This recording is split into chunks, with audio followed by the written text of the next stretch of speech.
Assalamu alaikum. In our previous lecture, we were discussing the concept banner advertising. I mentioned that banners are those small billboards, small graphics which contain an advertising message for a business. These banners, they are placed or they are hosted on certain popular websites which are frequently accessed by the users, by the individuals, and hence there is a greater possibility that the banners would be viewed by maximum number of people. All those people who would visit that popular host website, they will have a chance to view the banner, and thus they would come to know about the online business whose banner is placed on the popular website.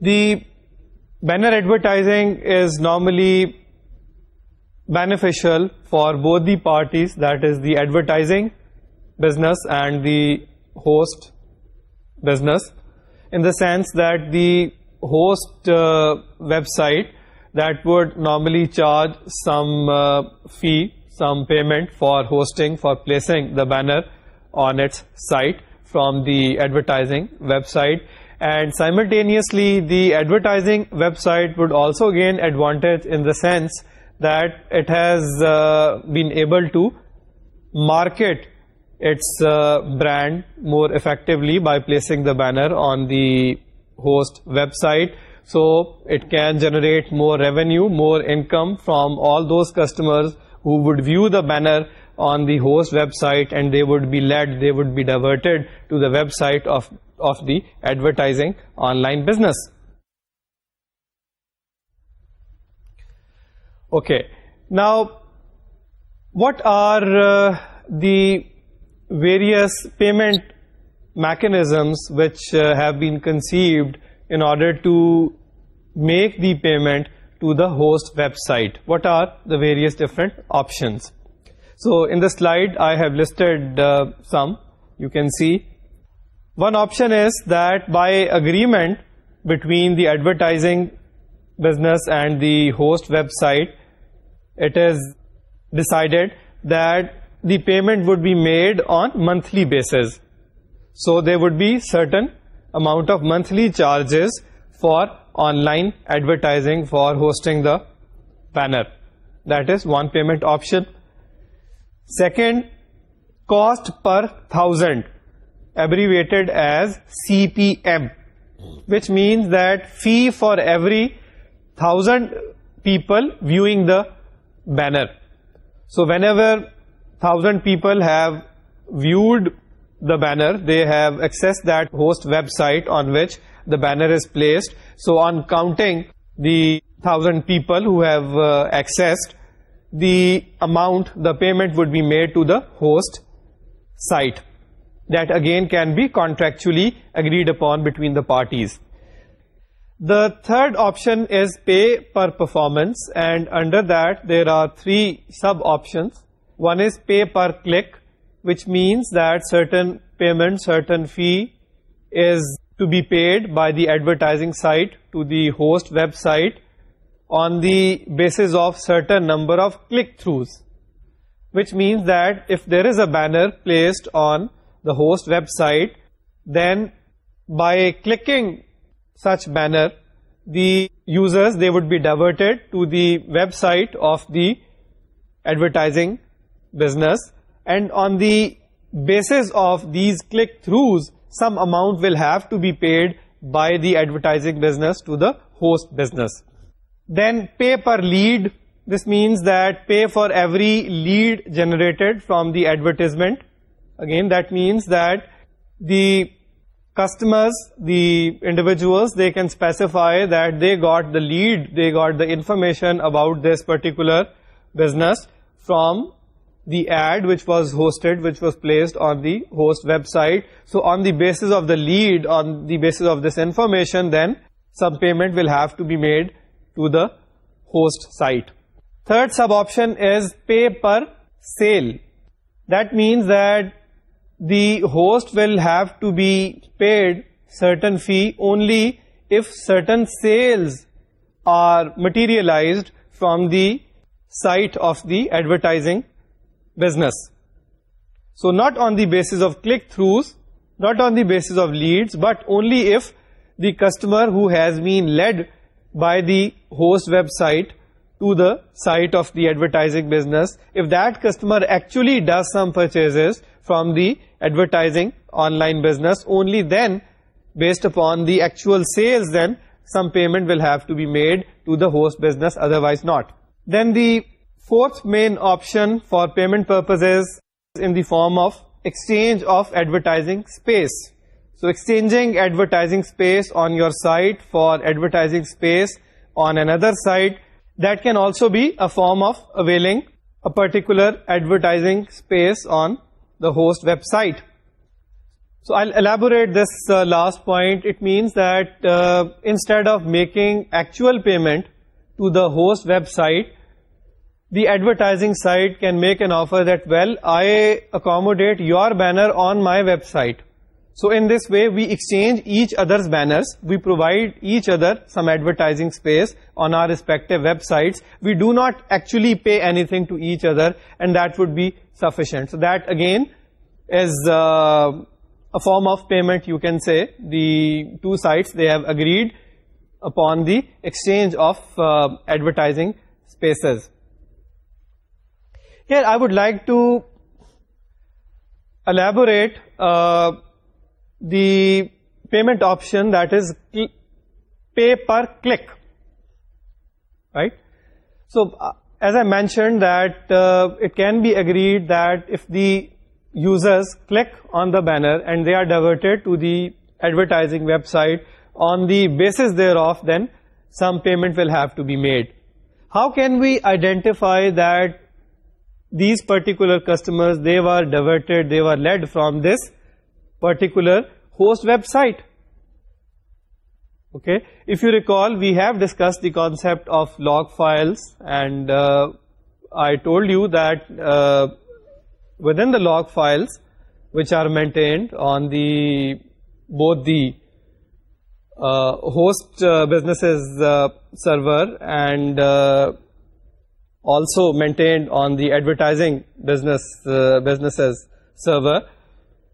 So the log file which is hosted, which is available on the advertising businesses server, that log file would have a column in which the IP address of the top referring website would be recorded.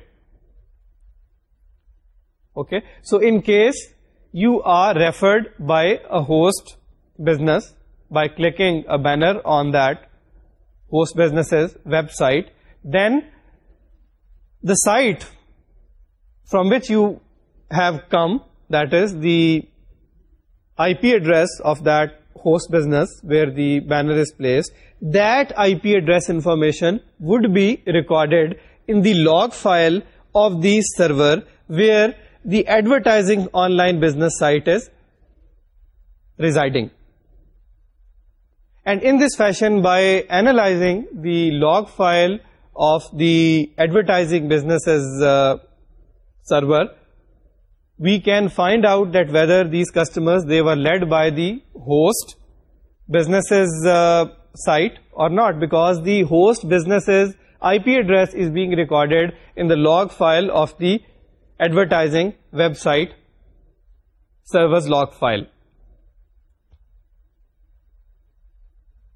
Okay. Now, with this background in mind, I also want to point out that there are certain online businesses which help in buying or selling the advertising space. So they charge their commission, and they help, they facilitate, they assist in the sale or purchase of advertising spaces. It's a business in itself.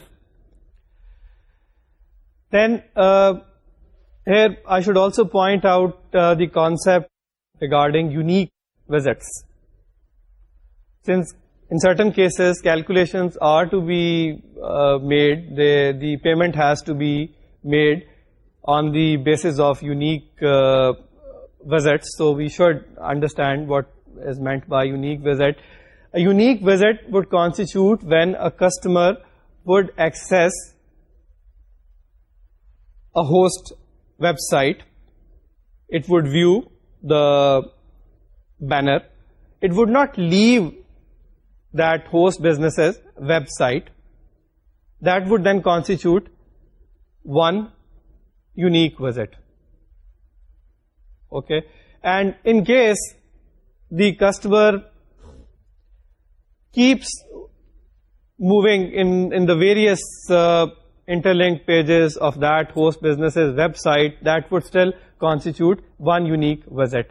But if the customer leaves the actual website of the host business, go to some other website, and then come again to the host business's website, then that would be the second unique visit.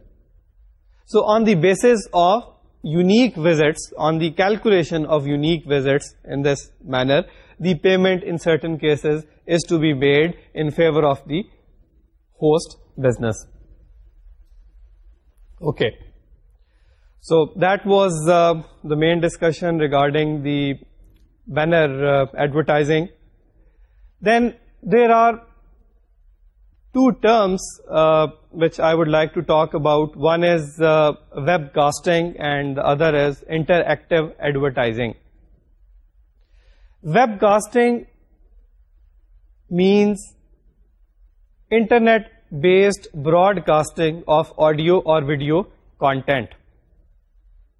Right?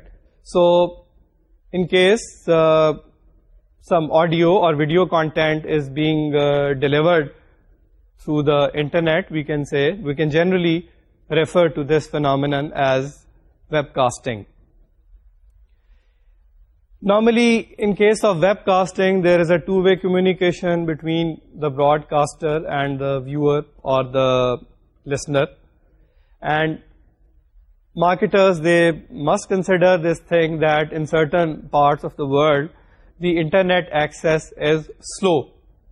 The bandwidth is not high, it is low. Therefore, it is possible that the downloading of certain audio or video content in such cases is not very fast. So marketers have to keep this thing in focus.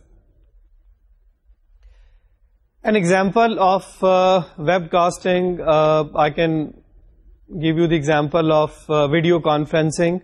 Video conferencing is a very useful, very unique idea which has developed with the advent of the internet in the past few years.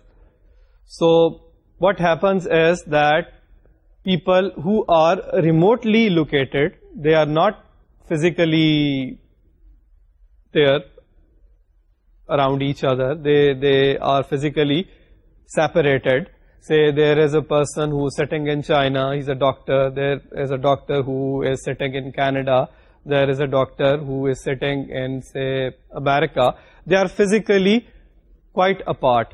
But using this concept of video conferencing and with the help of the required infrastructure for video conferencing, it would be possible that they can interact with each other live. They can exchange their ideas in real time, they can share their expertise, they can share their information with each other without actually physically meeting each other.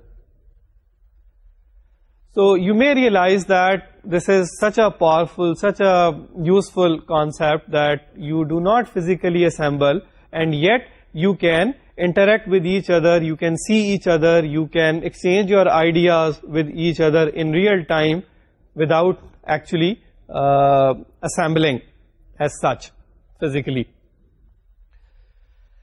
Then I talked about the term interactive advertising. It involves the combination of certain rich media such as internet, a newly developed media comparatively, and the traditional media such as TV, newspapers, magazines, radio, etc. The primary aim of this type of activity called interactive advertising is to involve the customer in the whole marketing campaign. The idea is that if somehow using different types of media, we involve the customer himself or herself in the whole marketing campaign, then that particular customer is not going to forget the particular brand of our business. I can give you an example. There is a business, and this business used to place an advertisement on the TV which would contain the URL of its website, and there would be a message that in case you access the internet and you go to our website, you are going to find something really interesting. Now here, notice that this business is using both the different medias, the television and the internet, and the idea is to involve the customer in the marketing campaign so that the brand name of that business would not be forgotten by that particular customer. When a particular individual, a potential customer, he looks at that TV ad, there is a suspense created in his mind, and he would be inclined to visit that website whose URL is being shown on the television in the ad. And when he reaches that website of that business, he may find that there are certain nice pictures, there is some music, there are certain other attractive features which are available on that particular website. So a customer who has made an effort, he saw the TV ad, then he made an effort to access the internet, and then using that he reached that particular website of that business. Now that individual has been involved in the whole marketing campaign, and he is not likely to now forget that particular brand of that business. So there is, you can say, a technique. This is called interactive advertising, in which the customers are deliberately involved in the marketing campaign. Another example I can tell you, there was a TV show that used to be shown on a certain TV channel, and which allowed individuals to participate in that show through internet. The users, they could play certain games on that TV show online. So again, TV, internet, both these medias, they were deliberately used, and the idea was to popularize that TV show so that the people would not forget about it. Again, that is an example of interactive advertising. Next, I want to talk about the term public relationing. The concept public relationing aims at providing latest current information about a particular business to its customers, to its employees, to other stakeholders, to the partners of that business, etc., regarding the product, the policies, the services which that particular business is offering. Okay, so the main idea behind public relationing would be to spread all the latest, the current information about the activities of a business. So in case there is an online business and it wants to spread the information about the products that it is going to launch, and it also wants to provide information as regards its policies that it has decided to implement, then it can have a proper public relationing personnel or a public relationing department that can do the job. Now, what are the various modes of communication when we want to develop PR, when we want to spread this information, disseminate this information? There can be different modes of communication. What are these? You can look at the slide. One common form is press releases. You can do your public relationing through press releases. Then speeches. You can arrange speeches of various directors, chief executive, or other important persons of your business, and through that you can spread the information, the current events going on regarding your business. Special events, certain seminars, etc., they can be arranged through which the information can be publicized. Emails can be another mode of communication. Chat sessions, then bulletin boards. Bulletin board or discussion boards where the people can post their comments, and through these special websites called bulletin boards, you can spread the information. Then presentations, exhibitions, they can also be arranged, and through that you can spread the current information about your business, the activities which your business is indulged in through presentations or exhibitions. A very common form of doing public relationing and providing important information to the stakeholders is through press releases. So what can be done is that for an online business there can be a link, a hyperlink, which relates to different press releases. So different individuals, different potential customers or other stakeholders, they can click at that link and they can reach that web page, that section which contains press releases, and through that link they can find out what is going on current, what are the innovations, what are the new policies which are being introduced or implemented. So ideally, for an online business who intends to do public relationing, there should be a press release link, a press release section. If you cannot spread the information and you cannot do the public relationing very conveniently on your own, there are certain organizations, certain businesses which can do the job. They have the relevant contacts, they can charge certain commission from you, and they on your behalf can do the public relationing instead of you doing it yourself.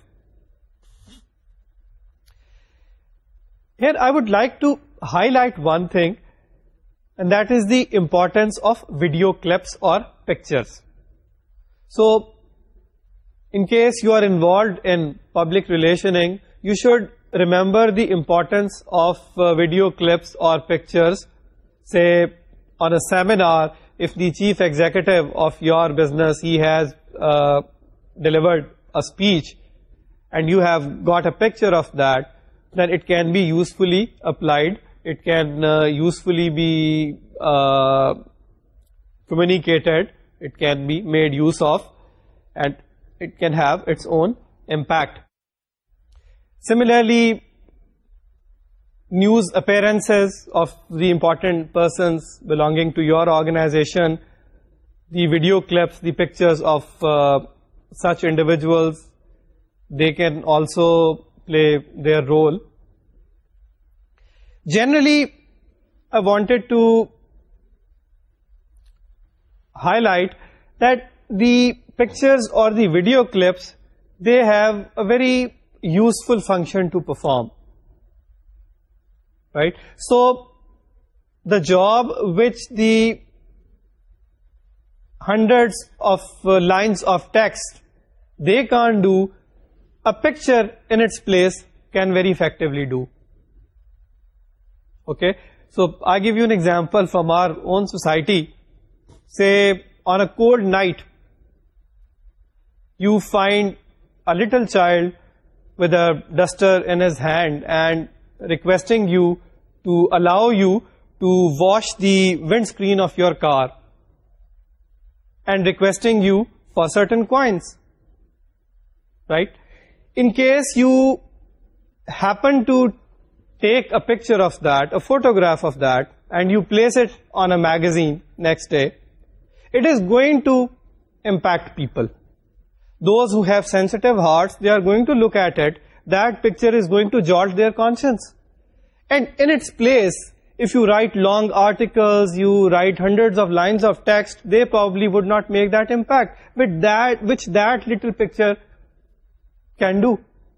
So that is the importance of video clips.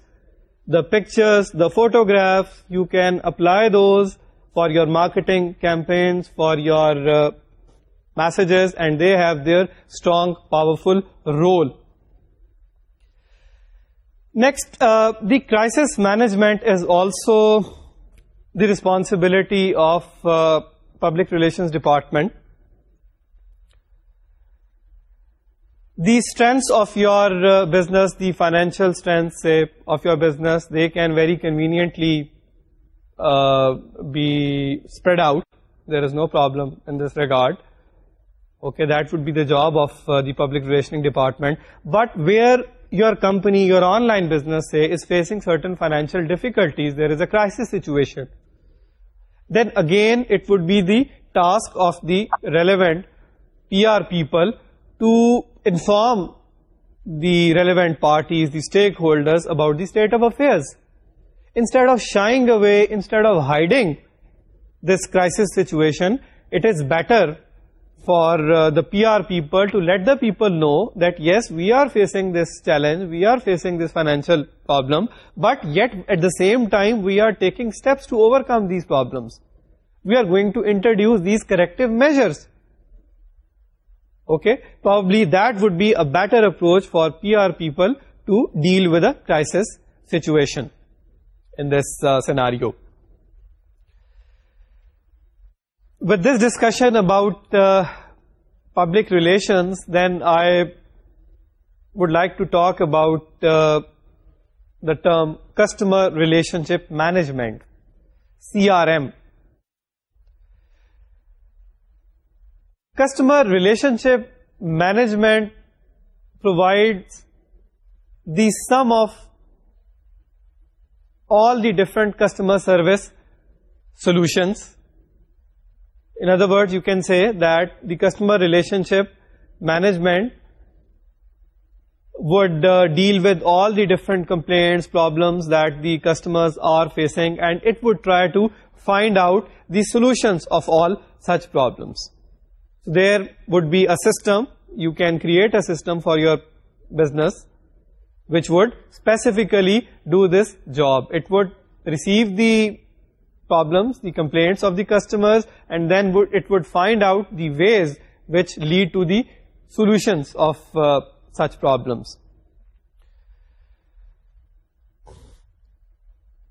The customer relationship management system should be fast, it should be effective, there is no doubt about it, because if it is not fast, if it is not effective, then it can backfire.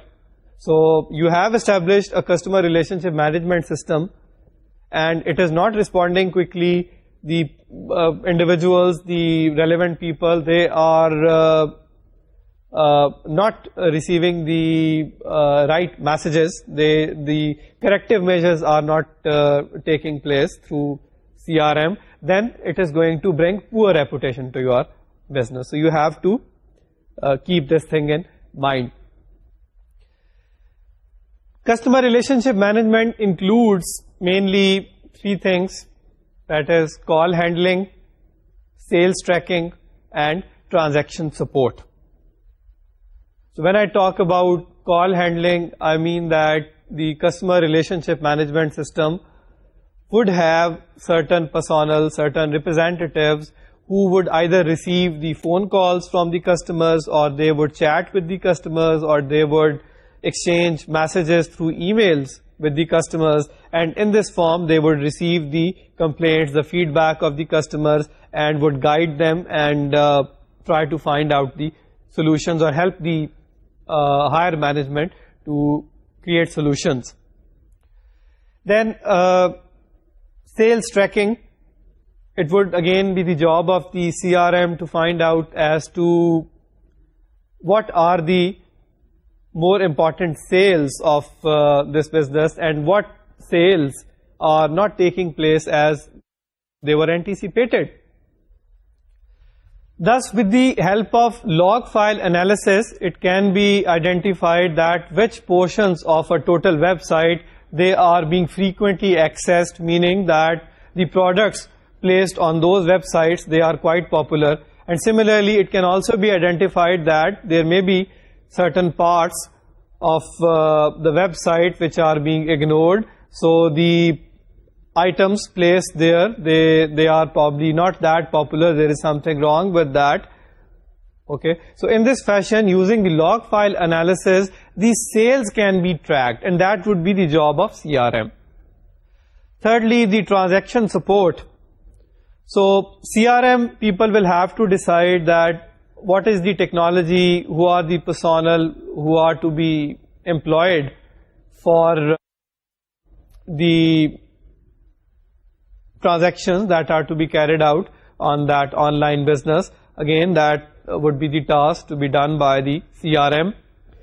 CRM can make use of three very important tools in their endeavor. And you are already familiar with that, except for the data mining. We'll discuss that later. These three tools are, number one, log file analysis. As I mentioned earlier, there are certain tools which can analyze the log files, and they can provide the clue then with the help of those softwares as to what are the ignored sections of the website and what are the popular ones. So in this way, they can help in tracking the sales. Similarly, cookies, the second tool that can be used by CRM is cookies. Cookies, you remember, they can identify more valuable customers. With the help of cookies, we can track the customers. You already know this concept. Thirdly, data mining. Data mining is the task of discovering interesting patterns from large amounts of data. We are going to have a detailed discussion on it in our subsequent lecture. For the time being, you can just register this thing, that data mining can provide us certain patterns. Whatever data we are recording about our customers in the databases, by applying certain algorithms and certain statistical tools, we can extract some unique patterns. We can do the profiling of our customers. And then using those profiles, we can identify as to who are the customers who can respond to our marketing endeavor. And we can do the customization with such customers then. Remember that main goal of marketing is to create a strong relationship between the business and its customer. That is the primary goal. Okay. So the main idea behind the marketers is in fact to convert the potential customers into loyal customers, into those customers who frequently come for shopping on the shop of the business, and they don't go to other shops. They don't access other businesses. They are loyal customers. The experts have identified 5 main stages of loyalty as customer relationship develops over a period of time. So these 5 stages, I'll talk about these. One is awareness. This is the first stage of customers' loyalty.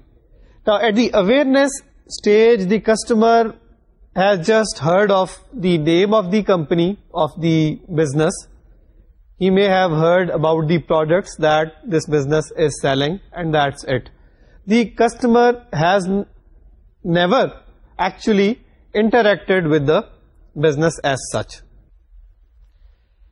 At this awareness stage, the business, what it should do, it should try to popularize its brand. It should keep working on the marketing side. It should make its brand more and more popular so that more and more people get aware of the business.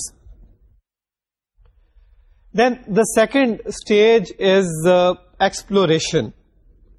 At this stage of exploration, the customer tries to seek more and more information about the online business. The customer can interact with the business, it can exchange information, it can raise questions, it can ask what is your privacy policy, what is your policy of discount, etc., things like that, but it would not actually do any transaction. The third stage is familiarity. In the familiarity stage, the customer can do different transactions with the business. In fact, it would have done a number of transactions, and the customer would know about the policies of the business, about its policy of discount, policy of promotion, and policy of privacy, refund, etc. So that is the familiarity stage. Then the fourth stage is commitment. This is a very important stage. At the commitment stage, the customer is very much satisfied with the business. The customer would have done a number of satisfactory transactions with this business. He is satisfied with the services, with the products offered by the business. In fact, we can say that he has been now converted to a loyal customer. Whenever he wants to buy a particular type of products which are being sold by this business, he would always come to this business's site and do the purchase. It would not go to any other place. The customer further can express his or its satisfaction to the others. It can tell the others that the customer is happy, it is fully satisfied with this business. At the same time, the business, the company, it is also making concessions to this particular loyal customer. Since this is an important loyal customer, so the company, the business can afford to offer certain concessions, say certain special promotions, say certain discounts, which are specially offered to such loyal customers. So that is the commitment stage. The fifth stage is the separation stage. At the separation stage, the conditions which had converted a potential customer into a loyal customer, such conditions do change. There is a change in those conditions. Resultantly, the customer is no longer satisfied with the business. Either the service of the business has become poor, or the products offered by the business, they are of not that good quality which the customer was earlier used to. So the customer is now in a dissatisfied stage. At the same time, it is possible that for the business, it is proving to be more expensive to maintain such a loyal customer. So the company or the business is also finding it difficult to hold this loyal customer. So as a result, the customer gets separated. In the first four stages, you may have noticed that the customer gradually becomes into a loyal customer, and then in the fifth stage the deterioration comes, and which results into the separation of the customer. Now notice one thing, it should be the effort, the endeavor of the business to bring the customer into the commitment stage as quickly as possible and retain the customer in this stage for as long as possible. Okay, the commitment stage is the best stage as regards the business. So the business would want to hold the customer in the commitment stage as long as possible. Now, these different stages, I would like to show you a diagram you can see on the screen. Along the x-axis, you can notice there is time, and along y-axis, there is the level of intensity, and I have created a graph. The first stage, awareness stage, you can see along the x-axis, and then with the passage of time, the awareness stage passes, and then comes the exploration stage. The customer at the exploration stage interacts with the company, gathers more and more information about the business, about the company.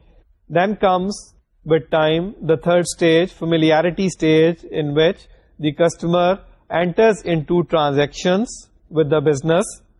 After that, the fourth stage, the commitment stage, a very important stage, where the customer has now been converted into a loyal customer. He has done a number of satisfactory transactions, and after that, the separation stage comes, and you can see that there is a decline in the level of intensity at the separation stage.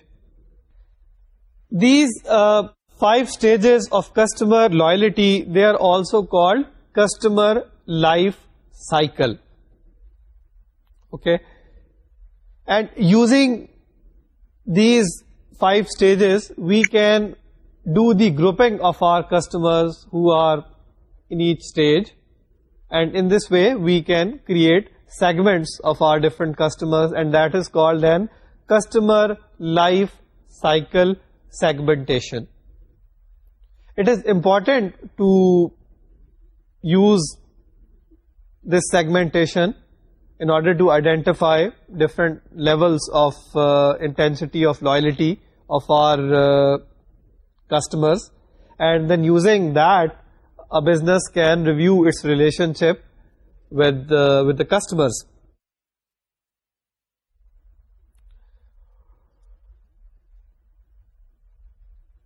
For the customer relationship management system, it is quite necessary that it should know the customers. It should have the information about the customers. So it should know what is the biodata, what is the demographic information about customers. All this information should be residing, should be stored in the databases, and then that information can be made use of for certain specific purposes. In order to receive this information from the customers, the CRM may have to provide certain incentives. Like if you want to receive certain registration information about the customers, you may have to offer certain incentive. You may say that if you fill out this particular questionnaire properly, then in return the company, the business is going to send you some gifts, some t-shirts, some mug with the logo of the company printed on it, etc. This is in fact to attract the customers so that they provide the information, they provide their feedback, they provide their registration information, etc. In order to do personalization with the customers, it is again very necessary for the CRM to involve these customers in this marketing initiative. So the customers who have been involved in the marketing plan in this fashion, they'll feel more and more comfortable, and as a result they can get some personalized sort of a service that would be done through the customer relationship management system. For an effective CRM, there must be a proper integration between the process of buying, selling, between the processes of ordering and the payment processing, the front end, the back end, etc. If there is a clear-cut integration, compatibility between all different activities, then we can say that we have implemented an effective, a useful customer relationship management system. After this discussion about customer relationship management, then I want to talk about the significance and the role of search engines for the marketing of online businesses. You can notice that a search engine, it is a software, it's a program which scans the websites, and it can provide a list of certain relevant websites based upon certain ranking criteria, say based upon the use of certain keywords which the user would input. A search engine provides us a specific information, the information pertaining to a particular area of interest out of a large amount of data or information.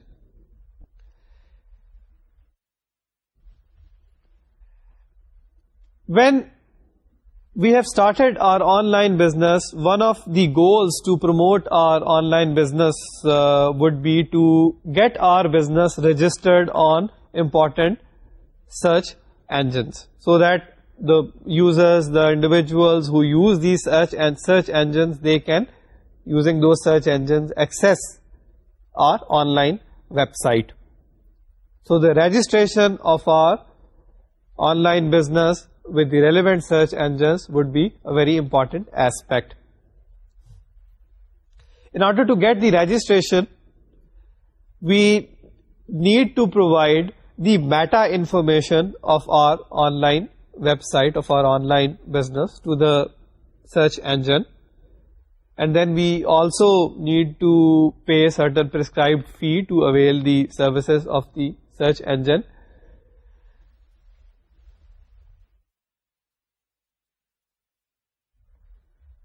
What happens is that the search engine would have maintained a database,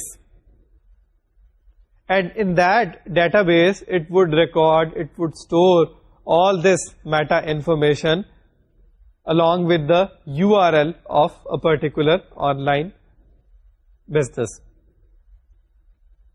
So in this fashion, by receiving the prescribed registration fee, the search engine would register only the meta information of a business. Now, you know this thing, meta information, it is not as such part of the web page, but it is that key information which a coder of the website adds using the meta tag, because of the fact that using this meta information, the search engines can locate the website. They can rank the website accordingly. Okay.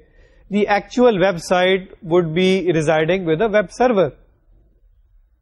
Only the meta information of the website along with the URL would be recorded in the databases of the search engine. When a user accesses a search engine, there would be a search box in which the user can type certain keywords. Different search engines have different ranking criteria, searching criteria.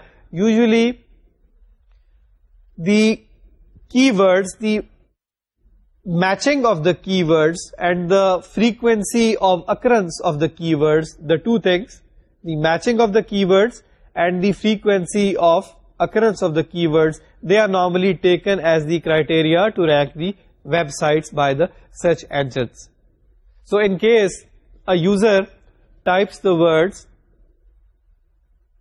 internet and e-commerce for doing the search through the search engines, what the search engine would do, it would try to match these keywords with the meta information contained in its database, and it would rank those URLs, those websites on top which have maximum matching with these keywords.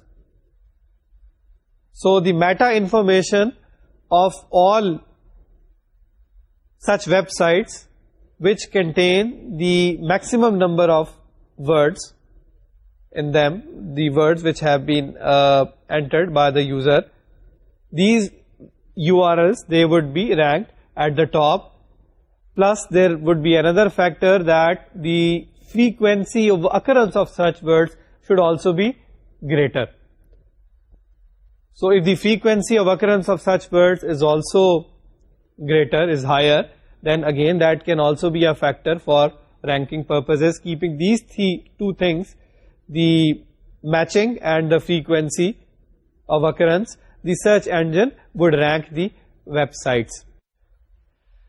There is a very interesting concept which is associated with the marketing through search engines, and that is called the tort of passing off. It's a legal concept and it's quite interesting. Hopefully in our coming lecture I would dilate upon it, and in our coming lecture we'll carry our discussion forward in relation to search engines, and there are other aspects we need to discuss. For the time being, I have to say Allah Hafiz to you, and in our coming lecture we'll start from where we are leaving. Khuda Hafiz.